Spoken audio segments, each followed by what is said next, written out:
السلام علیکم، بسم اللہ الرحمن الرحیم۔ ہم آج تیسرے گروپ کی صورتوں کو پڑھنا شروع کریں گے۔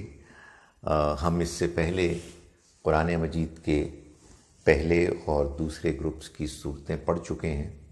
اس خلاصہ قرآن میں آپ کو یہ بتا چکا ہوں کہ میرا پلان یہ ہے کہ ہم قرآن مجید کے 7 گروپس کو کہ جو مکی اور مدنی صورتوں پر مشتمل ہیں ایسے پڑھیں کہ ہر گروپ کو میں 4 لیکچرز کلپس میں کور کروں۔ چنانچہ یہ تیسرے گروپ کا آپ سمجھیے کہ پہلا پریزنٹیشن ہے۔ تیسرے گروپ میں کل ملا کر 15 صورتیں ہیں، جن میں سے پہلی 14 صورتیں مکی ہیں اور ایک واحد سورہ نور مدنی ہے۔ یہ 14 کی 14 صورتیں 7 جوڑوں پر مشتمل ہیں۔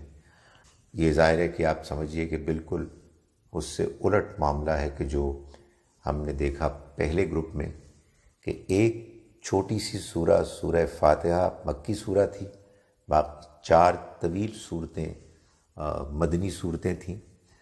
یہاں اس کے برعکس 14 صورتیں مکی صورتیں ہیں اور ایک سورہ مدنی سورہ ہے۔ اس گروپ میں ہم یہ دیکھیں گے کہ خطاب ایڈریس بیسیکلی قریش کو ہے۔ اہل کتاب اگر کہیں زیر بحث آئے ہیں، یعنی جیوز ان پرٹیکولر اور کرسچنز بھی، تو وہ ضمنی طور پر آئے ہیں، یعنی اصل قریش کے خطاب میں کوئی ان کا بھی ذکر آ گیا اور ان کو بھی ایڈریس کر لیا گیا۔ انہی کو خطاب کے دوران اسی مقصد کے لیے اہل ایمان کو بھی اس پورے گروپ میں ایڈریس کیا گیا ہے، خاص طور پر اس پہلو سے کہ ان کا تزکیہ ہو، یعنی ان کو اخلاقی اور روحانی طور پر پاکیزگی پرووائڈ کر کے، پاکیزگی کا موقع فراہم کر کے ان میں ان دونوں پہلوؤں سے ترقی اور گروتھ ہو۔ اور ان کو اہل ایمان کو خوشخبری بھی دی گئی ہے کہ ان کے لیے اس دنیا میں آخرت کی زندگی کی کامیابی سے پہلے اللہ کی طرف سے کامیابی آنے والی ہے۔ اس گروپ کا جو موضوع ہے وہ پورے کے پورے کا غلبہ حق ہے، یعنی وہ پیغام برحق کہ جو نبی اکرم صلی اللہ علیہ وسلم لے کر آئے اس کو غلبہ حاصل ہوگا۔ اور اس پہلو سے بشارت خوشخبری سنائی گئی اہل ایمان کو، جو جگہ جگہ آپ کو نظر آئے گی مختلف پہلوؤں سے، اور اہل ایمان کا اسی پروسیس میں پھر تزکیہ بھی ہوا ہے، ان کو پاک بھی کیا گیا ہے۔ اور لیکن اس سارے بیان میں غلبہ حق یعنی اللہ کے پیغام برحق کا غلبہ، یہ موضوع سب سے نمایاں ہے۔ آج ہم اس گروپ کی 4 صورتیں پڑھیں گے، سورہ یونس، سورہ ہود، سورہ یوسف اور سورہ رعد۔ سورہ یونس اور سورہ ہود یہ صورتیں جوڑا ہیں اور ان میں دونوں چیزیں ہیں۔ ان لوگوں کے لیے کہ جو انکار کرنے والے ہیں ان کے لیے وارننگ کا بیان ہے، اور جو ایمان لانے والے ہیں ان کو خوشخبری سنائی گئی ہے۔ البتہ دونوں صورتوں میں فرق یہ ہے کہ پہلی صورت ذرا بنیادی فطری دلائل پر مبنی ہے، آرگومنٹس جو نیچرل ہیں، لیکن جو آرگومنٹ دوسری سورہ ہود میں ہے وہ زیادہ ہسٹوریکل ہے۔ خطاب آپ دیکھیں گے کہ اس میں قریش کے لوگوں سے ڈائریکٹلی زیادہ ہے، اور اس میں جو بات بیان کی گئی ہے ہم یہ دیکھیں گے کہ نبی صلی اللہ علیہ وسلم کے دعوت کے اس سارے پروسیس میں جو میں نے آپ کو 6 مراحل بتائے تھے، ان میں یہ مرحلہ اتمام حجت میں نازل ہوئی، یعنی وہ مرحلہ کہ جس میں بات کو آخری حد تک بیان کر دیا گیا، دلیل آخری حد تک واضح کر دی گئی، جس کے بعد نہ ماننے والوں کے لیے انکار کی کوئی گنجائش باقی نہیں رہی۔ تو آئیے پہلے ہم سورہ یونس سے شروع کرتے ہیں۔ یہ سورہ مبارکہ سورہ نمبر 10 ہے۔ اعوذ باللہ من الشیطان الرجیم، بسم اللہ الرحمن الرحیم۔ الف لام را تلک آیات الکتاب الحکیم۔ یہ سورہ الف لام را ہے، یہ حروف مقطعات ہیں۔ جہاں بھی کسی سورہ کے شروع میں آئے ہیں ان کے مفہوم کے علاوہ جو کچھ ان کا مطلب ہے اس کے علاوہ یہ سورہ کا نام بھی ہے، اور یہ بھی ہم دیکھیں گے کہ انہی حروف سے اگلی سورہ سورہ ہود کے جو اس کی جوڑا سورہ ہے وہ بھی ایسے ہی شروع ہوتی ہے۔ فرمایا تلک آیات الکتاب الحکیم، یہ پرحکمت کتاب کی آیات ہیں، یعنی یہ قرآن جو ہے یہ ایک پرحکمت پریزنٹیشن کتاب ہے۔ It's a book of wisdom. اکان للناس عجبا، کیا لوگوں کے لیے یہ کوئی تعجب کی بات ہوئی، ان کے لیے یہ کوئی سرپرائز ہے؟ ان اوحینا الی رجل منہم، کہ ہم نے وحی کی ایک ایسے شخص پر کہ جو انہی میں سے ہے، یہ دائرہ کے قریش سے خطاب ہے۔ ان انذر الناس، اس پیغام کے ساتھ کہ آپ لوگوں کو خبردار کریں، وبشر الذین آمنوا، اور خوشخبری سنائیں ان لوگوں کو کہ جو ایمان لائے، ان لہم قدم صدق، کہ ان کے لیے ان کے رب کے پاس بڑا مرتبہ ہے، عند ربہم، ان کے رب کے پاس۔ قال الکافرون، یہ سب سن کے کافروں نے کہا، ان ھذا لساحر مبین، یہ تو ایک کھلا ہوا جادوگر ہے۔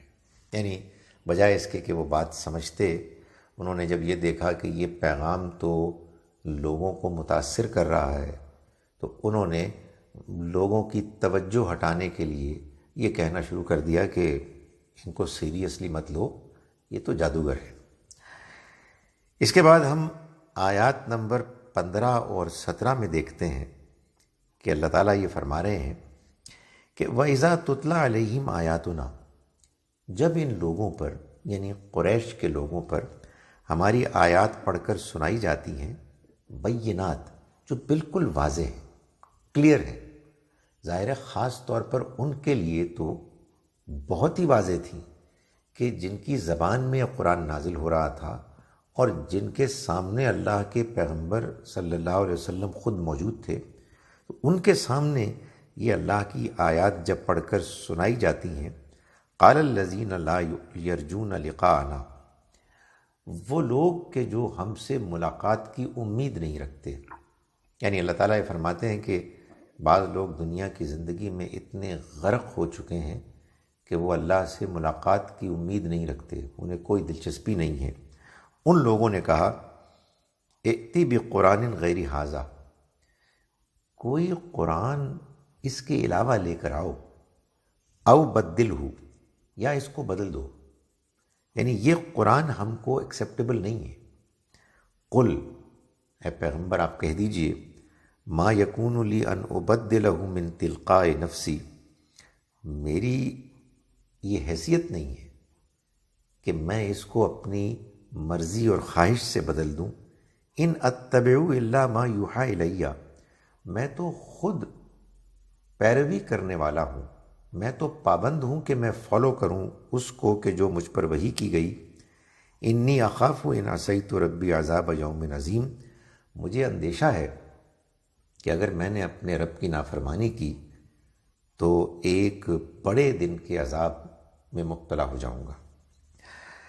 اس کے بعد اگلی آیہ مبارکہ میں اللہ تعالیٰ فرماتے ہیں کہ قل لو شاء اللہ ما تلوتہ، اے پیغمبر آپ کہہ دیجئے کہ اگر اللہ چاہتا تو میں اس کو تمہیں پڑھ کر نہ سناتا ما تلوتہ علیکم، تم کو پڑھ کر نہ سناتا، ولا ادراکم بہ، اور نہ میں تمہیں اس سے آگاہ کرتا، فقد لبثت فیکم عمرا من قبلہ، تو میں نے تو تمہارے ساتھ اس سے پہلے ایک عمر گزاری ہے، افلا تعقلون، تو کیا تم عقل سے کام نہیں لیتے؟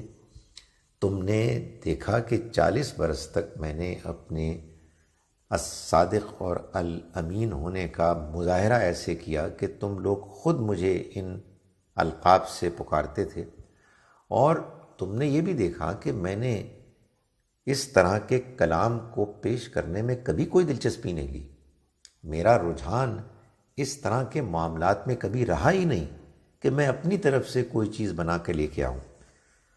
فرمایا فمن اظلم ممن افترى علی اللہ کذبا، تو اس سے زیادہ ظالم اور کون ہو سکتا ہے کہ جو اللہ کے اوپر جھوٹ باندھے، او کذبا بآیاتہ، یا اس کی آیات کو جھٹلائے۔ یعنی مطلب یہ ہے کہ دو میں سے کوئی ایک امکان ہے، یا میں تمہارے سامنے ایک ایسا دعویٰ کر رہا ہوں کہ جو درست نہیں ہے، اللہ کے معاملے میں یہ کلیم کر رہا ہوں کہ میں اس کی طرف سے آئے ہوئے کلام کو تمہارے سامنے پیش کر رہا ہوں، یا تو یہ دعویٰ ٹھیک نہیں ہے، یا پھر تمہارے پاس اللہ کا پیغام آ چکا ہے اور تم اس کو جھوٹ قرار دے رہے ہو۔ تو دونوں ہی صورتوں میں جو غلط ہے اس سے زیادہ بڑا ظالم اور کون ہو سکتا ہے؟ اب فیصلہ کر لو، میں ہوں یا تم ہو۔ فرمایا انہ لا یفلح المجرمون، یقیناً مجرم کبھی کامیاب ہونے والے نہیں ہو سکتے، وہ لوگ کہ جو جرم کرتے ہیں جان بوجھ کر دھاندلی مچاتے ہیں۔ اس کے بعد آیات نمبر 57 اور 58 کو ہم دیکھتے ہیں سورہ یونس کی، کہ اس میں اللہ تعالیٰ فرما رہے ہیں کہ یا ایھا الناس، اے لوگو، قد جاءتکم موعظۃ من ربکم، تمہارے پاس تمہارے رب کی طرف سے ایک نصیحت آ گئی ہے، وشفاء لما فی الصدور، اور یہ جو کچھ سینوں میں موجود ہے اس کے لیے شفا ہے، دوا ہے، وہدی ورحمۃ للمؤمنین، اور یہ ہدایت ہے اور خوشخبری ہے اہل ایمان کے لیے۔ یعنی سینوں کے اندر جو بیماریاں ہوتی ہیں، نفرت کی، حسد کی، بغض کی، دھوکہ دینے کی، خواہشات نفس کے پیچھے آنکھیں بند کر کے بہہ جانے کی اور تکبر کرنے کی، یہ جو انسان کے اندر کی کمزوریاں ہیں، یہ قرآن اصل میں اس کے لیے شفا ہے۔ قرآن مجید نے اپنے آپ کو شفا اگر دوا کہا ہے تو اسی لیے کہا ہے، نہ کہ اس مقصد کے لیے کہا ہے کہ اس سے انسان کو جسمانی بیماریوں کو شفا ملتی ہے۔ ہو سکتا ہے کہ بعض لوگوں کے تجربے میں یہ چیز بھی ہو، لیکن یہ قرآن مجید کے نزول کا اصل مقصد نہیں ہے۔ قرآن تو اصل میں ہدایت کی کتاب ہے، یعنی اخلاقیات میں، روحانیات میں دین کے پیغام کا اصل مقصد یہ ہے کہ ہمیں اس دنیا میں اللہ کی اسکیم سمجھ میں آئے اور ہم اپنے آپ کو اس کے مطابق مولڈ کر لیں، ہم اس کے مطابق ڈھال لیں۔ فرمایا یہ وَهُدًى وَرَحْمَةٌ لِّلْمُؤْمِنِينَ، یہ ہدایت ہے اور رحمت ہے اہل ایمان کے لیے۔ دنیا میں یہ ہدایت ہے اور آخرت میں یہ ان کے لیے رحمت کا ذریعہ بنے گی۔ قُلْ بِفَضْلِ اللَّهِ وَبِرَحْمَتِهِ، آپ کہہ دیجئے کہ یہ اللہ کے فضل اور اس کی رحمت ہے کہ جس سے مجھے یہ کلام ملا ہے۔ فَبِذَلِكَ فَلْيَفْرَحُوا، تو یہ وہ چیز ہے کہ جس سے انہیں چاہیے کہ وہ خوشی منائیں۔ هُوَ خَيْرٌ مِّمَّا يَجْمَعُونَ، یہ کہیں بہتر ہے اس سے کہ جو یہ دنیا کا مال جمع کر رہے ہیں، جس کی وجہ سے وہ اس کلام سے دور ہیں۔ اس کے بعد اللہ تعالیٰ نے آیات نمبر 90 سے آگے جو بات بیان کی، وہ اصل میں وہ واقعہ ہے کہ جس میں پہلے موسیٰ علیہ السلام کی دعوت کو پیش کیا گیا اور فرعون اور اس کی قوم کے لوگوں کا منفی نیگیٹو رد عمل ریئیکشن بیان کیا گیا، اور اس کے بعد بالآخر اللہ تعالیٰ نے بتایا کہ جیسا کہ اللہ نے ہمیشہ اپنے رسولوں کے انکار کرنے والی قوموں کے معاملے میں کیا کہ ان کو عذاب سے دوچار کیا کہ جب وہ اپنے انکار پر آخری حد تک اڑ گئے، یہی معاملہ ہوا فرعون اور اس کے ساتھیوں کے ساتھ۔ تو فرمایا کہ وَجَاوَزْنَا بِبَنِي إِسْرَائِيلَ الْبَحْرَ، اور ہم نے بنی اسرائیل کو سمندر پار کرا دیا۔ فَأَتْبَعَهُمْ فِرْعَوْنُ وَجُنُودُهُ، تو فرعون اور اس کے لشکر نے، فوج نے ان کا پیچھا کیا، بغیم و عدوہ، اور یہ انہوں نے کیا سرکشی کرتے ہوئے، حد سے آگے بڑھتے ہوئے اور زیادتی کرتے ہوئے۔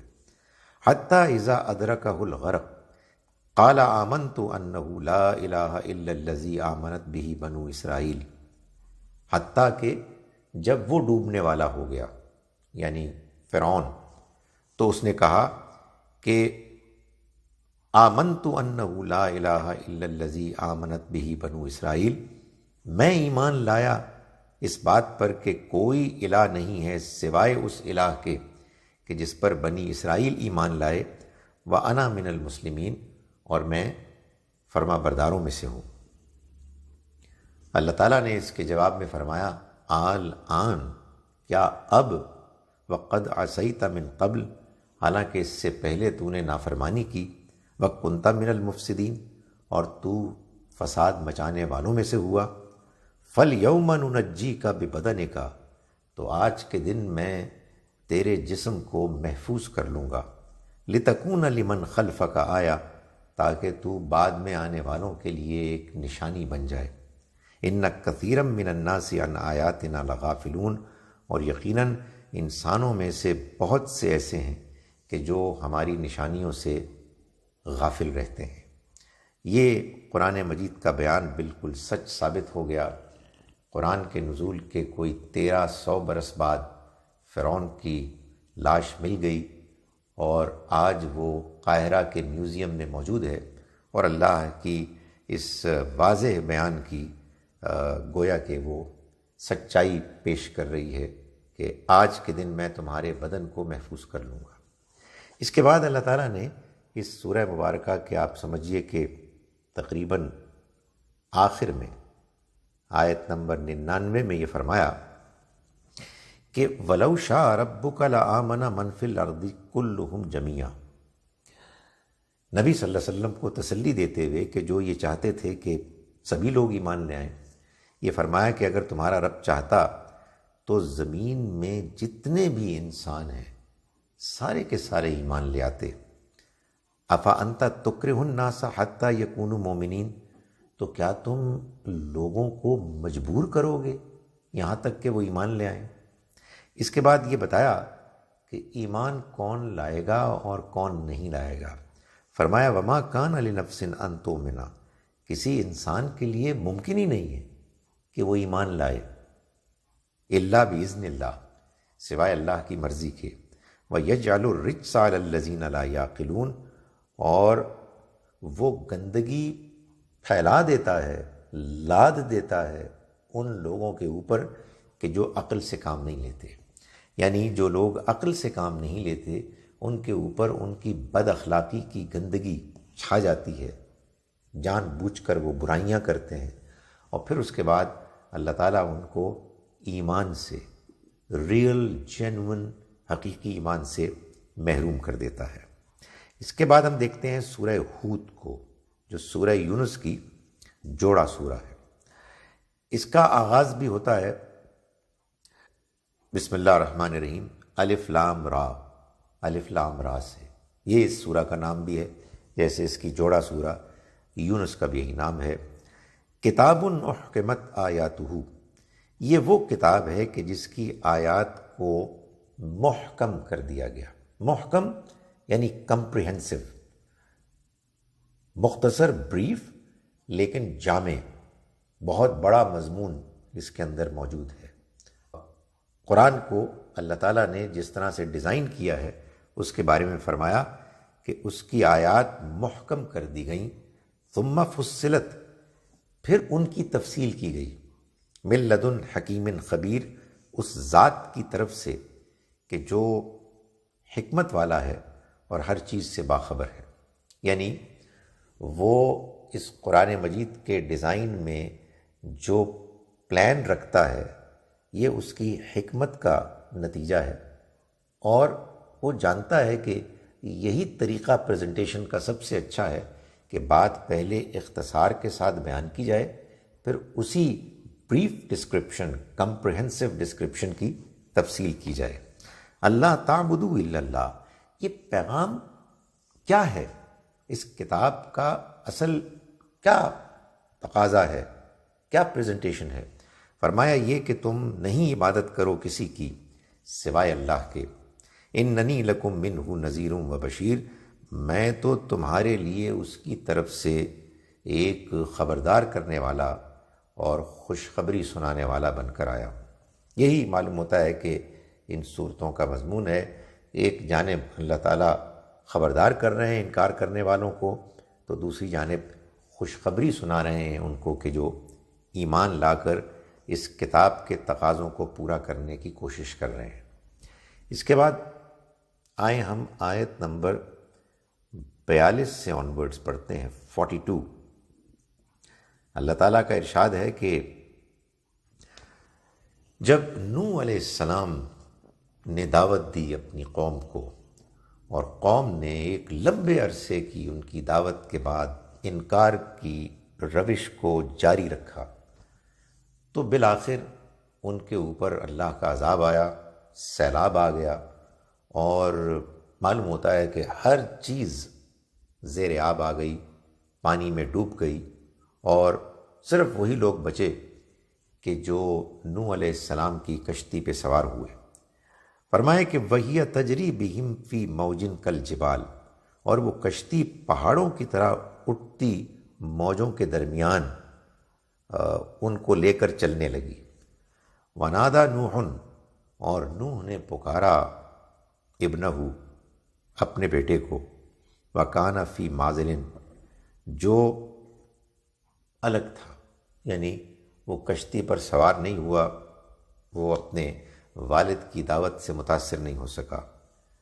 یا بنیا، انہوں نے اس کو کہا ہے میرے بیٹے، ارکب معنا، تم ہمارے ساتھ کشتی پہ سوار ہو جاؤ، ولا تکم مع الکافرین، اور انکار کرنے والوں کے ساتھ نہ ہو. قالا، اس نے جواب میں کہا، ساوی الی جبل، میں ابھی کسی پہاڑ کی پناہ لے لوں گا، یعصمنی من الماء، جو مجھے پانی سے بچا لے گا. قال لا عاصم اليوم من امر اللہ الا من رحم، نوح علیہ السلام نے فرمایا کہ دیکھو، آج اللہ کے قہر سے کوئی بچانے والا نہیں ہو سکتا مگر وہی جس پر وہ رحم فرمائے. وحال بینہم الموج، اور ان دونوں کے درمیان موج حائل ہو گئی. فکان من المغرقین، اور وہ غرق ہونے والوں میں ہو گیا. یعنی باوجود اس کے کہ وہ نوح علیہ السلام کا بیٹا تھا، لیکن اپنے غلط رویے کی وجہ سے وہ اللہ کی پکڑ سے نہ بچ سکا. اس کے بعد آیات 69 سے آنورڈز اللہ تعالیٰ فرماتے ہیں، آیت نمبر 69، وَلَقَدْ جَاءَتْ رُسُلُنَا إِبْرَاهِيمَ بِالْبُشْرَى. اسی طرح سے ایک اور واقعے کو بیان کرتے ہوئے فرمایا کہ ابراہیم کے پاس ہمارے فرشتے آئے خوشخبری لے کر. قالوا سلاما، انہوں نے ان کو سلام کیا. قال سلام، انہوں نے بھی سلام کیا. فما لبث ان جاء بعجل حنیذ، اور دیر نہیں گزری کہ انہوں نے ان کے آگے ایک بھنا ہوا بچھڑا پیش کر دیا. یہ ان کی اس مہمان نوازی کا تقاضا تھا کہ جو اس زمانے میں خاص طور پر ان مہمانوں کے لیے کی جاتی کہ جو کہیں دور دراز کے علاقے سے آتے اور ظاہر ہے کہ سفر کی حالت میں بھوک سے نڈھال ہوتے، پیاسے ہوتے. تو ابراہیم علیہ السلام نے اس مہمان نوازی کا مظاہرہ کیا. فلما را ایدیہم لا تصل الیہ، پھر جب انہوں نے دیکھا کہ ان کے ہاتھ اس کی طرف نہیں بڑھ رہے،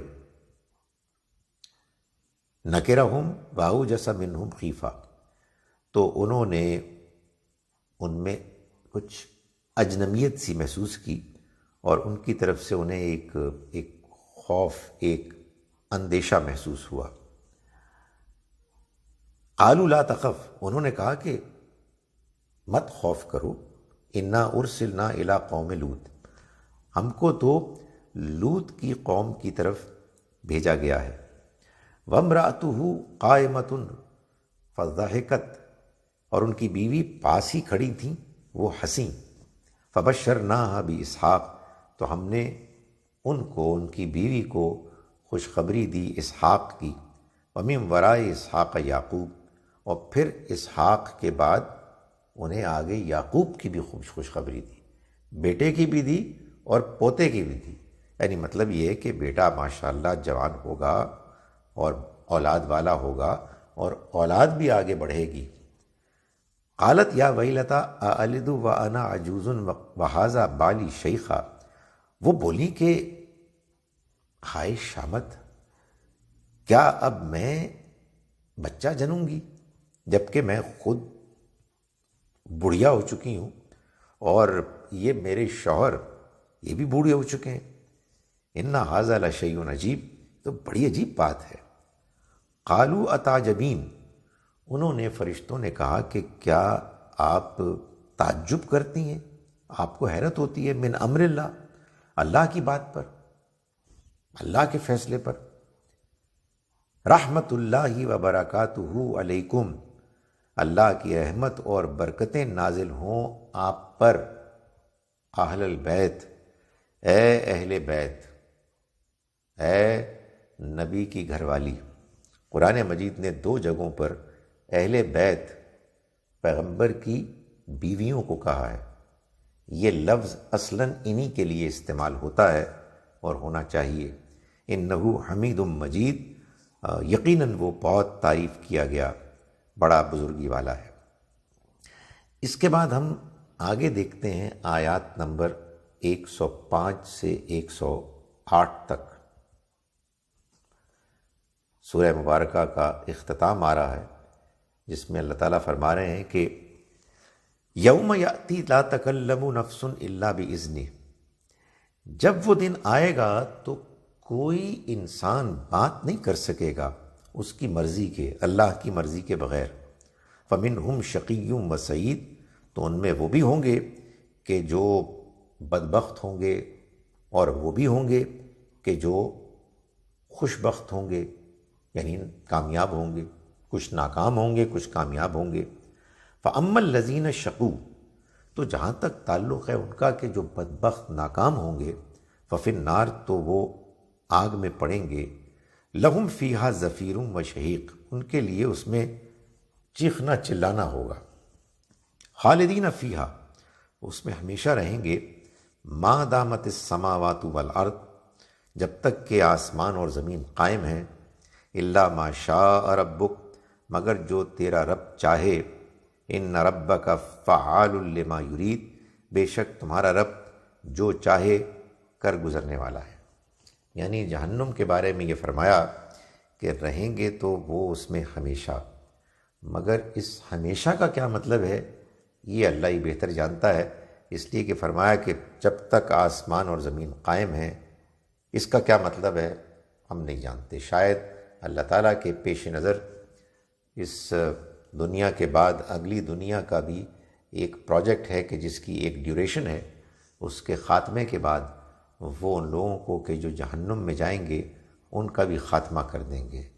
اس پر کوئی اطمینان، تسلی تو نہیں ہونی چاہیے، لیکن بہرحال یہ معلوم ہوتا ہے کہ اللہ تعالیٰ کے پلان میں جو طریقہ ہے وہ ایسا نہیں ہے کہ جو انسان تصور کرے تو اسے یہ سمجھ ہی نہ آئے کہ ایک چھوٹی سی زندگی میں کیے جانے والے جرائم کے نتیجے میں یہ تو سمجھ میں آتا ہے کہ ایک لمبی مدت کے لیے سزا ملے، اس لیے کہ قتل بھی تو آخر انسان 2-4 سیکنڈ ہی میں کرتا ہے، لیکن اس کی سزا سال ہا سال جیل میں بھگتنی پڑتی ہے اور لوگ اس کو مانتے ہیں اگر اس کو قتل نہ کیا جائے قاتل کو. تو یہ تو سمجھ میں آتا ہے کہ انسان دنیا میں بڑے بڑے جرائم کرے تو ایک لمبے عرصے تک اس کو سزا ملے، لیکن نہ ختم ہونے والی سزا اس آیت سے لگتا ہے کہ معلوم ہوتا ہے کہ ایسا نہیں ہوگا. تو ظاہر ہے اس پہ یہ سوال پیدا ہوتا ہے تو پھر کیا جنت کے معاملے میں بھی یہی کچھ ہے؟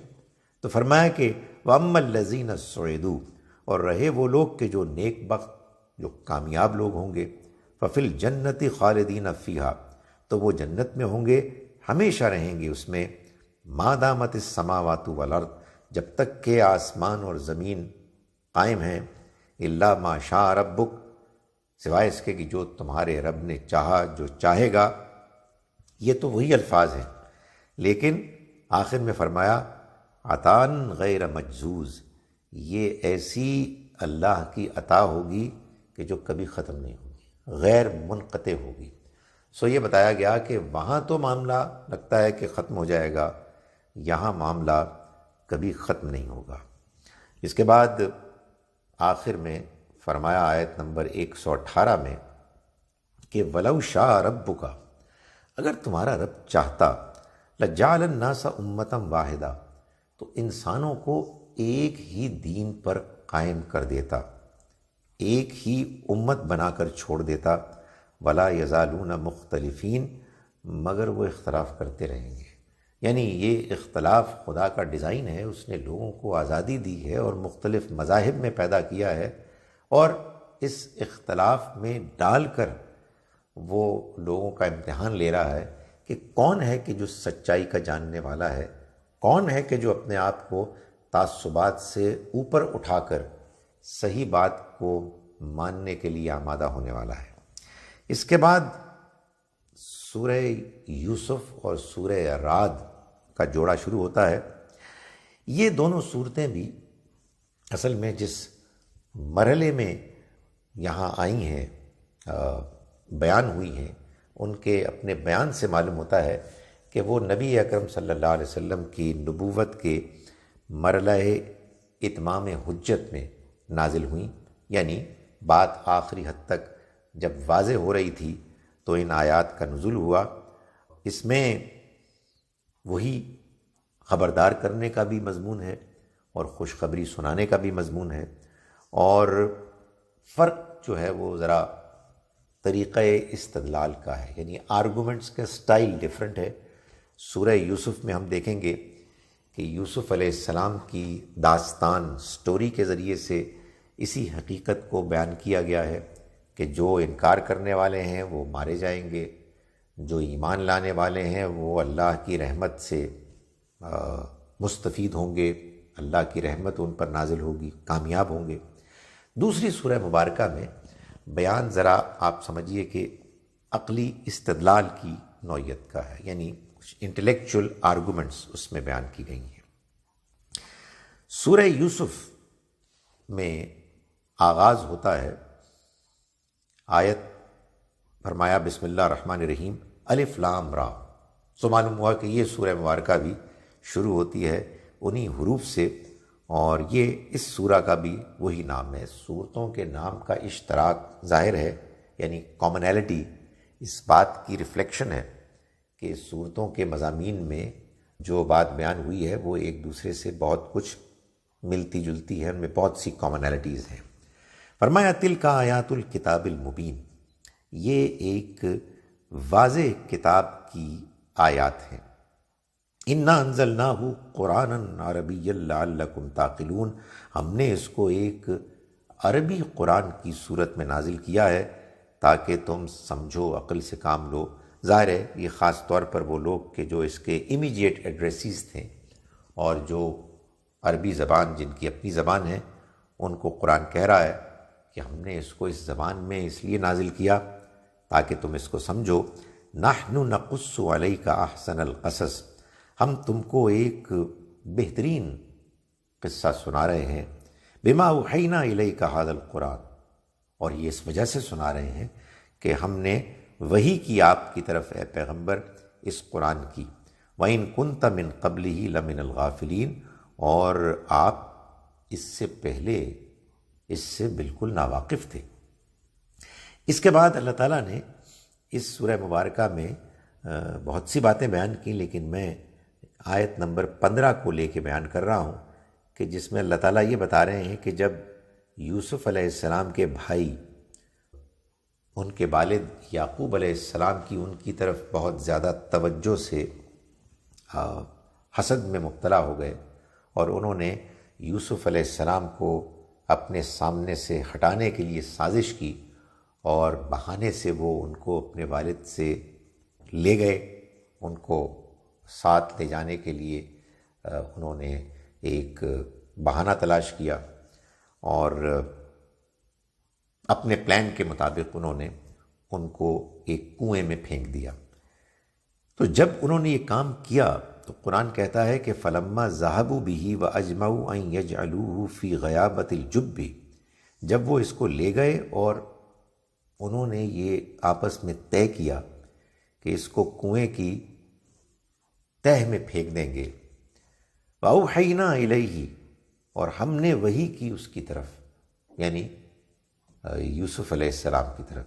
بچے تھے لیکن اللہ نے ان کو تسلی دی، لَتُنَبِّئَنَّهُمْ بِأَمْرِهِمْ هَذَا، کہ دیکھو تم لازماً ان کو بتاؤ گے ان کے اس فیصلے عمل کے بارے میں، وَهُمْ لَا يَشْعُرُونَ، ایسے موقع پر کہ ان کو اندازہ بھی نہیں ہوگا، وہ یہ خیال بھی نہیں کر سکیں گے کہ تم یوسف ہو اور تم ان کو بتا رہے ہو۔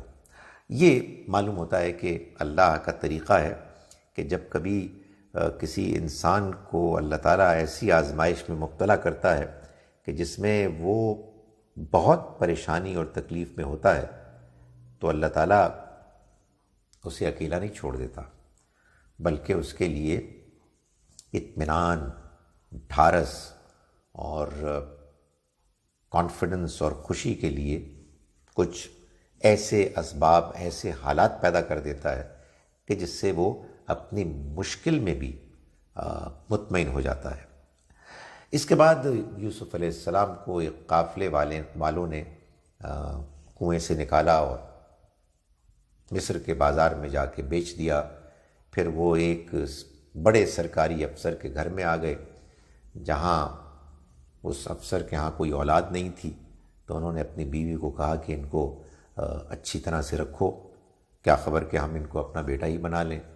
بیوی بد کردار تھی، اس کو یوسف علیہ السلام اب بڑے ہو رہے تھے، تو ان کے حسن اور ان کی طرف جو ایک میلان پیدا ہوا اس عورت کا ان کی شخصیت کی وجہ سے، تو اس نے ان پر ڈورے ڈالے۔ تو فرمایا کہ وراودتہ التی ہوا فی بیتہا عن نفسہ، اور جس عورت کے گھر میں وہ تھا وہ اس پر ڈورے ڈالنے لگی، وغلقت الابواب، اور اس نے دروازے بند کر لیے، وقالت حیت لک، اور وہ بولی کہ اب آ جاؤ، قال معاذ اللہ، انہوں نے کہا معاذ اللہ، میرے لیے یہ ممکن نہیں ہے، اللہ مجھے پناہ دے، انہ ربی احسن مثوائی، وہ جو میرا آقا مالک ہے اس نے مجھے بہت اچھی طرح ٹریٹ کیا، بڑی اچھی میری خاطر کی، انہ لا یفلح الظالمون، ظالم کبھی فلاح نہیں پا سکتے، وَلَقَدْ ہمت بِهِ وَهَمَّ بِهَا، اور عورت نے اس کا قصد کر لیا، ارادہ کیا، وَهَمَّ بِهَا، اور وہ بھی اس کا ارادہ کرتے، لولا ارآ برہان ربی، اگر وہ اپنے رب کی واضح نشانی نہ دیکھ لیتے، یعنی اللہ نے ان کی نیکی، ان کی پاکیزگی کی وجہ سے خاص اس موقع پر کہ جب ایک عام آدمی بڑی آسانی سے پھسل کر گناہ میں مبتلا ہو سکتا تھا، یوسف علیہ السلام کو اللہ نے ایک نشانی دکھا کر ان کو اس برائی میں ملوث ہونے سے بچا لیا۔ کذالک لنصرف عنہ السوء والفحشاء، ہم نے ایسا ہی کیا تاکہ ہم اس سے برائی اور بے حیائی کو دور کر دیں، انہ من عبادنا المخلصین، یقیناً وہ ہمارے چنے ہوئے بندوں میں سے تھے۔ اس کے بعد کہانی آگے بڑھتی ہے اور آیت نمبر 33 سے آن ورڈز اللہ تعالیٰ یہ بتاتے ہیں کہ جب یہ قصہ ہو گیا اور یہ بات مشہور ہو گئی کہ عزیز اس سینئر آفیشل کی بیوی نے اپنے گھر میں کام کرنے والے ملازم کے ساتھ ڈورے ڈالنے کی کوشش کی، تو اس نے باتیں بنانے والی عورتوں کو اپنے گھر میں بلایا اور ان کے سامنے یوسف علیہ السلام کو کیا، تو وہ عورتیں بھی ان کو دیکھ کے حیران ششدر رہ گئیں۔ انہوں نے بھی ڈورے ڈالنے کی کوشش کی، لیکن یوسف علیہ السلام نے اپنے آپ کو محفوظ کر لیا، اور اس موقع پر انہوں نے محسوس کیا کہ اگر وہ اب یہاں رہیں گے تو پھر ان کے لیے بہت مشکل ہو جائے گا۔ چنانچہ ان کے سامنے دو آپشنز آئیں، یا تو یہ اس ماحول میں رہیں جس ماحول کی گندگی سے اب بچنا معلوم ہو رہا تھا کہ بہت مشکل ہو رہا ہے، یا پھر وہ قید ہو جائیں، جو ان کو باقاعدہ دھمکی دی گئی، تھریٹن کیا گیا ان خواتین کی طرف سے۔ اس پر یوسف علیہ السلام کا رسپانس یہ تھا، قال رب السجن احب الی مما یدعوننی الی۔ انہوں نے دعا کی کہ اے میرے رب، قید خانہ مجھے اس چیز کے مقابلے میں زیادہ پسند محبوب ہے جس کی طرف یہ مجھے دعوت دے رہی ہیں۔ وَإِلَّا تَصْرِفْ عَنِّي كَيْدَهُنَّ، اور اگر تو نے ان کے چالوں سے مجھ کو دور نہ کیا، اصبو الیہن، تو میں ان کی طرف مائل ہو جاؤں گا، وَأَكُن مِّنَ الْجَاهِلِينَ، اور میں جاہلوں میں، ان لوگوں میں ہو جاؤں گا کہ جو جذبات سے مغلوب ہو جاتے ہیں۔ فَاسْتَجَابَ لَهُ رَبُّهُ، تو اس کے رب نے اس کی دعا قبول فرمائی، فَصَرَفَ عَنْهُ كَيْدَهُنَّ، اور ان کی چالوں سے ان کو محفوظ کیا۔ إِنَّهُ هُوَ السَّمِيعُ الْعَلِيمُ، یقیناً وہ دعاؤں کا سننے والا ہے اور ہر چیز سے واقف ہے۔ اس کے بعد یہ کہانی آگے چلتی ہے، اور آیات نمبر 50 میں ہم دیکھتے ہیں کہ اللہ تعالیٰ بتا رہے ہیں کہ یوسف علیہ السلام قید میں گئے، دو قیدیوں کو انہوں نے ان کے خوابوں کی تعبیر بتائی۔ ان میں سے ایک قیدی جب آزاد ہوا تو وہ بادشاہ کے پاس دوبارہ گیا اس کی سروس میں، تو بادشاہ نے دیکھا خواب میں کہ 7 دبلی گائیں 7 فربا گایوں کو کھا رہی ہیں، نگل رہی ہیں، اور 7 سوکھی بالیاں ہیں اور 7 بالیاں ہیں جو تر و تازہ ہیں۔ اسے خواب سمجھ میں نہیں آیا، اس نے بہت کوشش کی لوگوں سے اس کی تعبیر معلوم کریں، کوئی نہیں بتا سکا۔ تو وہ قید کا ساتھی، اس کو یاد آ گیا کہ یوسف علیہ السلام نے اس کو اس کے خواب کی تعبیر بتائی تھی۔ چنانچہ وہ بادشاہ سے اس نے ذکر کیا، اور وہ یوسف علیہ السلام کے پاس گیا۔ یوسف علیہ السلام نے جب یہ سنا سارا خواب، تو بغیر کسی تردد کے انہوں نے خواب کی تعبیر بتائی۔ اس کا تقاضا نہیں کیا کہ پہلے مجھے قید سے باہر نکالو، لیکن جب وہ ملازم اپنے آقا کے پاس گیا اور اس نے خواب کی ایسی خوبصورت تعبیر بتائی کہ جو بالکل اس خواب کی صحیح تشریح تعبیر لگتی تھی، تو بادشاہ نے کہا، آیت نمبر 50 میں ہے، وَقَالَ الْمَلِكُ ائْتُونِي بِهِ، کہ ان کو میرے پاس لے کر آؤ۔ فَلَمَّا جَاءَهُ الرَّسُولُ، پھر جب ان کے پاس بادشاہ کے پیغام کے ساتھ ایک شخص آیا، قَالَ ارْجِعْ إِلَىٰ رَبِّكَ، تو یوسف علیہ السلام نے فرمایا کہ تم اپنے بادشاہ کی طرف لوٹ جاؤ۔ فَاسْأَلْهُ مَا بَالُ النِّسْوَةِ اللَّاتِي قَطَّعْنَ أَيْدِيَهُنَّ، پھر تم پوچھو اس سے کہ ان خواتین کا کیا معاملہ ہوا جنہوں نے اپنے ہاتھ کاٹ دیے تھے، یعنی جو میرے اوپر ڈورے ڈالنے کے لیے اپنی انگلیوں کو کاٹنے کے لیے تیار ہو گئی تھیں، اور میں جب ان کے اس چال میں نہیں پھنسا تو انہوں نے مجھے قید کرا دیا۔ یہ معلوم کریں کہ ان کا کیا معاملہ ہے۔ ان ربی بکیدہن علیم، میرا رب ان کے فریب سے واقف ہے۔ یعنی یوسف علیہ السلام نے قید سے باہر نکلنے پر آمادگی کا اظہار نہیں کیا جب تک کہ ان کی پوزیشن واضح نہ ہو، اور بعد میں قرآن مجید نے بتایا کہ وہ خواتین اپنی غلطی کو تسلیم کر چکیں، اور خاص طور پر وہ خاتون کے جو اس میں سب سے کلیدی کردار ادا کر رہی تھیں، انہوں نے بھی بات مان لی۔ تب یوسف علیہ السلام قید سے باہر نکلے۔ یہ سب ہو گیا تو اس کے بعد آخر میں یہ بھی ہوا کہ یوسف علیہ السلام کو یہ موقع مل گیا کہ وہ اس 7 سال کے قحط میں، کہ جو اس خواب کی تعبیر میں خود انہوں نے بیان کیا تھا، اس ساری صورتحال میں وہ کلیدی کردار ادا کرے کہ جس میں جو بھی غلہ موجود ہے اس کو ایسے پلان کیا جائے کہ لوگوں کو راشن کر کے دیا جائے اور باقی سامان پاس رکھا جائے، اور یوں یہ مشکل 7 سال گزر جائیں تو اس کے بعد پھر اچھے حالات آئیں۔ چنانچہ یوسف علیہ السلام کے اس بڑے منصب پر فائز ہونے کے بعد چاروں طرف سے لوگ آتے رہے اور اپنے لیے اپنے اپنے خاندان کے افراد کی تعداد کے لحاظ سے غلہ لے کر جاتے رہے۔ انہی لوگوں میں یوسف علیہ السلام کے بھائی بھی تھے جو آئے، انہوں نے سامان لیا، پھر گئے، پھر دوبارہ آئے۔ یوسف علیہ السلام نے ان کو پہچان لیا، انہوں نے ان کو نہیں پہچانا۔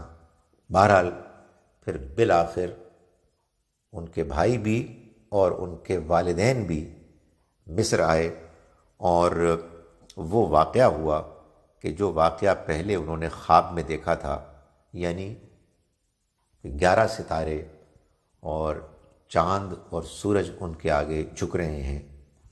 بالکل آغاز میں قرآن مجید نے بتایا تھا سورہ مبارکہ کے کہ یوسف علیہ السلام نے یہ خواب اپنے والد کو سنایا، تو ان کے والد نے کہا کہ دیکھو یہ خواب تم اپنے بھائیوں کو نہ سنانا کہ کہیں وہ تمہارے خلاف کوئی اقدام نہ کریں، اس لیے کہ وہ حسد میں مبتلا ہے اور شیطان ان کو تمہارے خلاف مزید برگلائے گا۔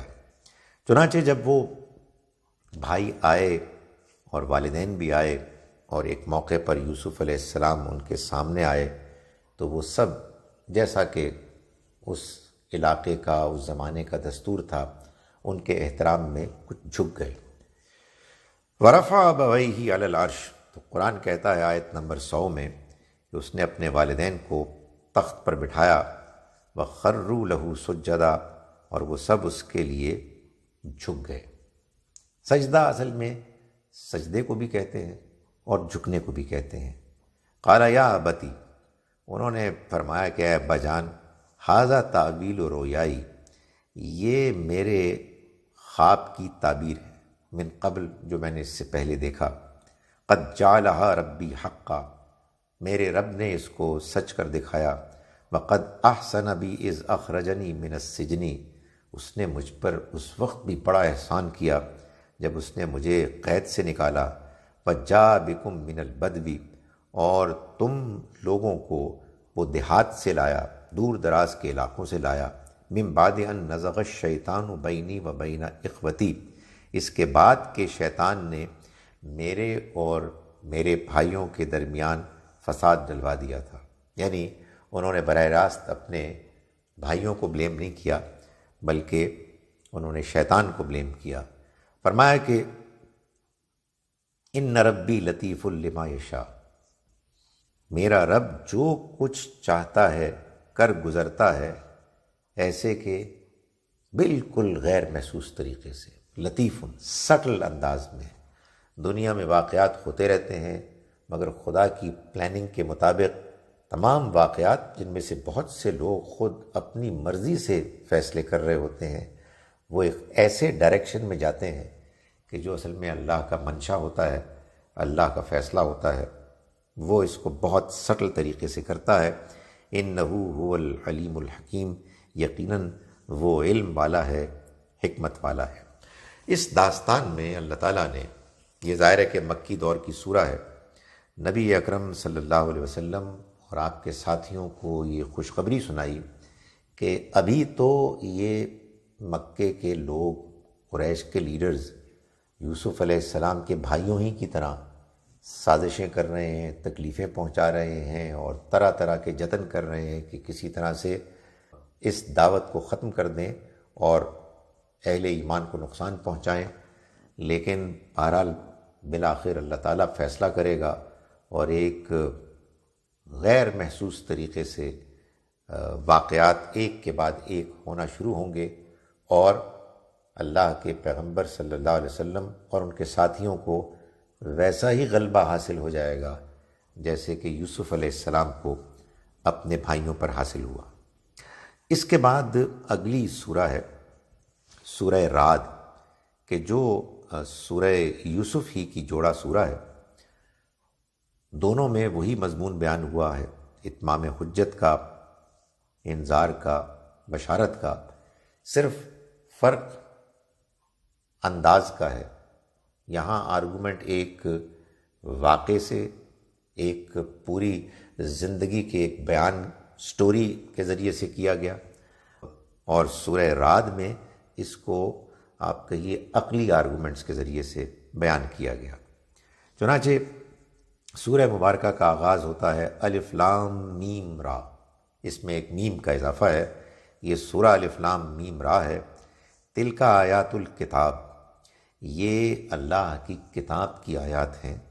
والذی انزل الیک من ربک الحق، اور وہ کہ جو چیز تمہاری طرف تمہارے رب کی جانب سے نازل کی گئی ہے وہ حق ہے۔ ولیکن اکثر الناس لا یؤمنون، مگر لوگوں کی اکثریت ایمان نہیں لا رہے، یعنی وہ نہیں ماننا چاہتے اور وہ نہیں مان رہے۔ اس بات کو بیان کرنے کے بعد آگے آیات نمبر 17 اور 18 میں، 17 اور 18 میں اللہ تعالیٰ فرما رہے ہیں کہ انزل من السماء ماء، اللہ نے آسمان سے پانی نازل کیا بارش کے ذریعے سے۔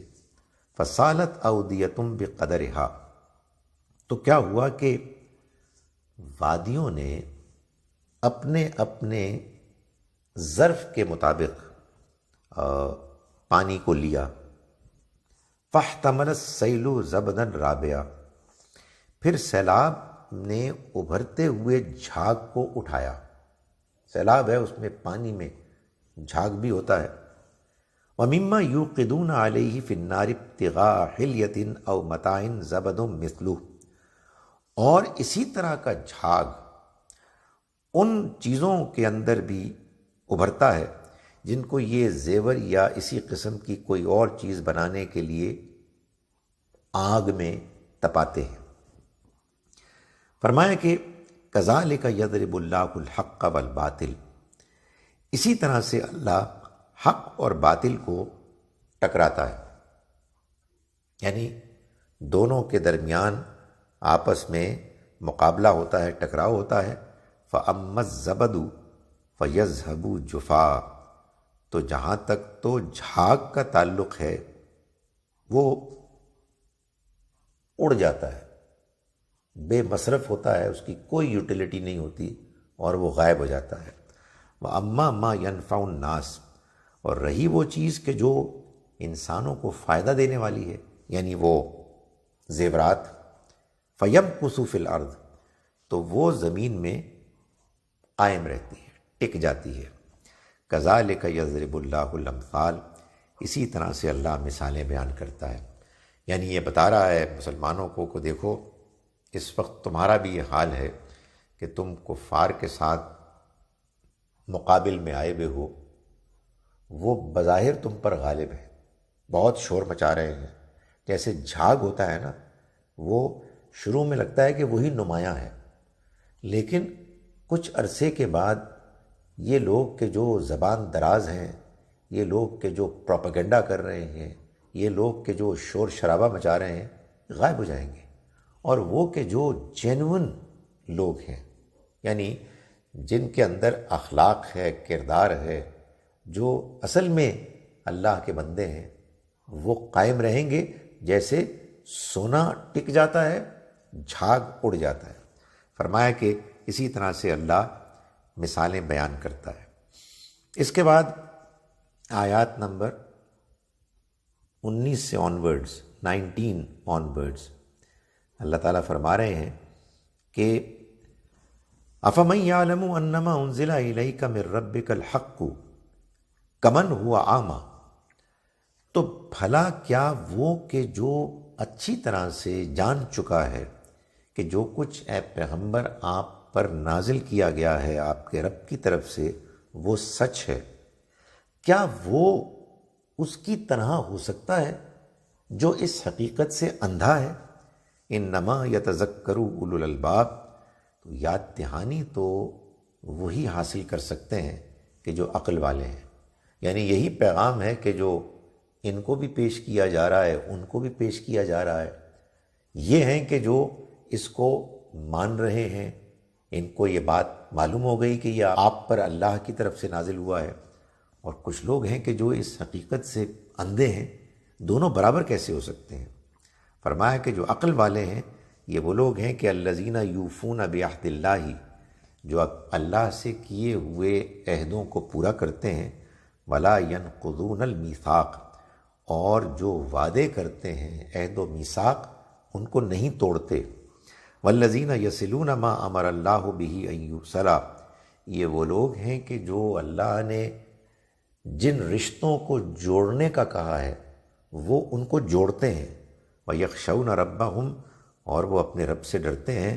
وَيَخَافُونَ سُوءَ الْحِسَابِ، اور برے حساب کتاب سے ڈرتے ہیں. فرمایا کہ وَالَّذِينَ صَبَرُوا ابْتِغَاءَ وَجْهِ رَبِّهِمْ، اور یہ وہ لوگ ہیں کہ جو اپنے رب کو راضی کرنے کے لیے ثابت قدم رہتے ہیں، صبر کرتے ہیں. وَأَقَامُوا الصَّلَاةَ وَأَنفَقُوا مِمَّا رَزَقْنَاهُمْ سِرًّا وَعَلَانِيَةً، اور وہ نماز کا اہتمام کرتے ہیں اور خرچ کرتے ہیں اس میں سے جو ہم نے ان کو رزق دیا، چھپا کر بھی اور اعلانیہ بھی. وَيَدْرَؤُونَ بِالْحَسَنَةِ السَّيِّئَةِ، اور اگر کوئی ان سے برائی کرتا ہے تو وہ اس کو دور کر دیتے ہیں اچھائی سے. برے رویے کا جواب وہ اچھے رویے سے دیتے ہیں. اولئک لہم عقبی الدار، یہ وہ لوگ ہیں کہ جو انجام کے لحاظ سے کامیاب ہے. وہ کیا کامیابی کا انجام ہے؟ جنات عدن، ہمیشگی کے باغات، وہ باغات کے جو ایٹرنلی ہمیشہ رہیں گے. یدخلونہا، وہ ان میں داخل ہوں گے. ومن صلح من آبائہم وازواجہم وذریاتہم، وہی نہیں داخل ہوں گے بلکہ وہ بھی داخل ہوں گے کہ جو ان کے آباء و اجداد، ان کے والدین میں سے، ان کی بیویوں میں سے، ان کی اولاد میں سے اچھا رویہ اختیار کرنے والے تھے، جنہوں نے دنیا میں صحیح رویہ اختیار کیا، وہ بھی ان کے ساتھ ہوں گے.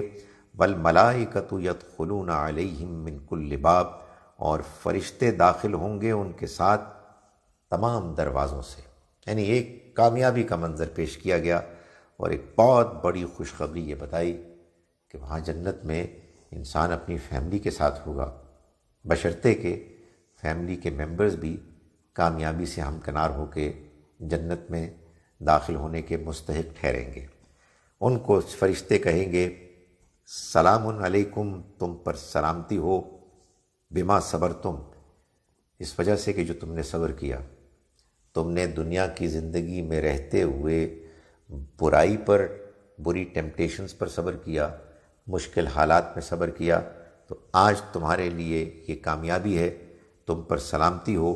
فنعم عقبی الدار، تو کیا ہی خوب ہے انجام ان کا کہ جو کامیاب ہوں گے. اس کے بعد ایک اور ہم مقام پڑھتے ہیں اس آیت مبارکہ کے آخر میں، آیت نمبر 40 اور 41 میں اللہ تعالیٰ فرماتے ہیں.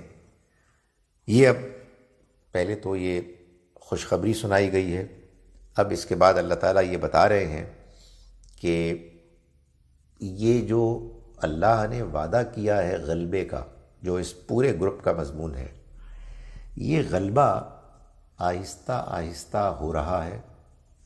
یعنی اس انجام کی طرف یہ سارا جرنی، سفر جا رہا ہے، اور یہ ہو کے رہے گا. فرمایا وَإِمَّا نُرِيَنَّكَ بَعْضَ الَّذِي نَعِدُهُمْ، اور جس چیز کا ہم ان سے وعدہ کر رہے ہیں، یعنی ان کو خبردار کر رہے ہیں، اس کا کچھ حصہ یا تو ہم اے پیغمبر آپ کو دکھا دیں گے، او نتوفینک، یا ہم آپ کو وفات دے دیں گے، وَإِنَّمَا عَلَيْكَ الْبَلَاغُ، دونوں صورتوں میں بہرحال آپ کی ذمہ داری تو صرف بات کے پہنچانے کی ہے، وَعَلَيْنَا الْحِسَابُ، اور حساب کتاب لینے کی ذمہ داری ہماری ہے۔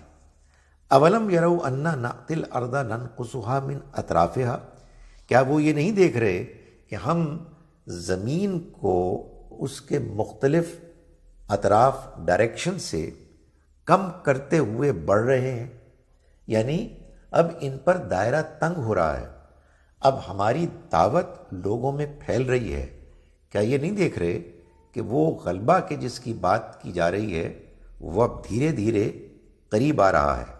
مکی دور میں بھی ایسا ہو گیا کہ اللہ کا پیغام لوگوں میں پھیل گیا اور لوگ آہستہ آہستہ مسلمان ہونے لگے۔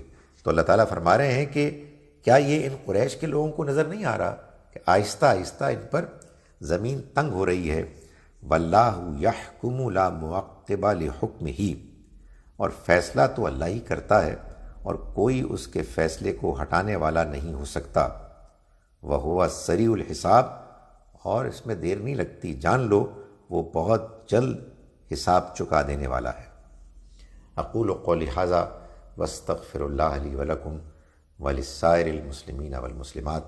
انشاءاللہ کل چند اور اس باب کی صورتوں کے ساتھ میں حاضر ہوں۔